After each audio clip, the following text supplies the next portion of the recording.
Punctuation. Without punctuation, it would be difficult to know how to read a sentence, wouldn't it? Without commas and full stops telling you when to pause and take breath, you would keep on reading and reading and reading and reading until you ran out of... So, when you are looking for the end of a sentence, you are usually on a quest for question marks, exclamation marks, and full stops. Rules of punctuation. The stops point out the length of a pause a reader needs between each clause. For every comma, a count of 1.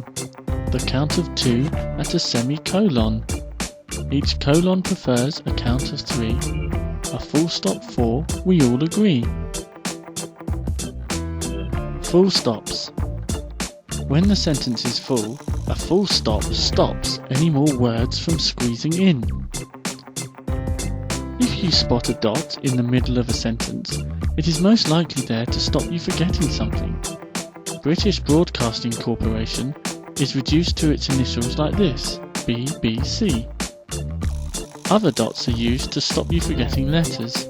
For example, Prof is short for Professor, and ETC is short for etc. Exclamation marks. A sentence doesn't have to end in a full stop. To make your writing more exciting, you can finish with a flourish and add an exclamation mark. It shows that something dramatic has happened. Never use more than one exclamation mark. That's bad punctuation. Question marks. Questions must always end in question marks. For example, who threw that stone? What's your name? Asked Sally. Don't use a question mark when a sentence talks about a question but doesn't ask it straight out, like this.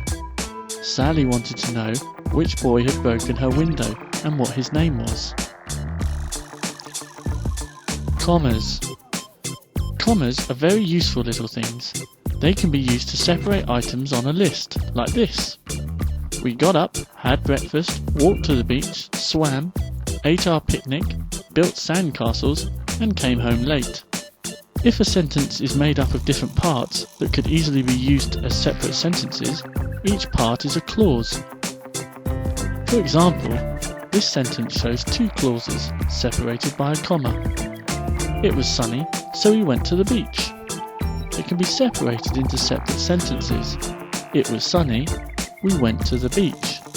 What's the difference between a cat and a comma? A cat has claws at the end of its paws. A comma's a pause at the end of a clause. Semicolons. A semicolon looks like a full stop on top of a comma. One of the uses of the semicolon is as a way to link up different clauses instead of using and over and over and over again. For example, we got up and had breakfast before going to the beach. By lunch, we'd all had a swim and were ready for a picnic. Remember this: a semicolon's handy when and has been banned. Colons. A colon looks like one full stop on top of another.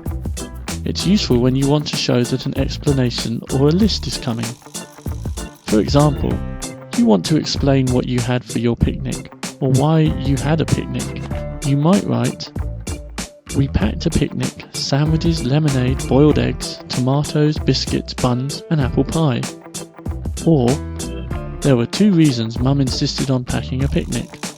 There is nowhere to buy food at the beach, and we all get very hungry. Hyphens and dashes. Hyphens and dashes may look quite similar, but they do different jobs. Hyphens are used to join words together, and dashes are used to break words up. Just remember, hyphens hang words together, dashes divide them. You can use a hyphen to link 2 words and create new meanings such as double cross and bittersweet. Use a dash to divide words and to add a stronger pause within a sentence. He was late. I was angry. Apostrophes. Apostrophes are used in two key ways: to demonstrate possession, that something belongs to it, e.g., that is Simon's, or to highlight an omission, that a letter has been left out, e.g., I'm fine, thank you. Apostrophes show possession and omission. Possession. Add the apostrophe and then an S to show that something is possessed. If the thing has an S at the end, first comes S, then our apostrophe friend. Charlie's dog is chewing Becky's hat. Or, if there were lots of hats owned by many girls, Charlie's dog chewed the girl's hats. Omission. You should use an apostrophe to show that one or more letters have been deliberately omitted, missed out. For example, do not becomes don't, I am becomes I'm, are not becomes aren't, should have becomes should've. Should of is not good English, nor is could of or would of. Either say would have or would've.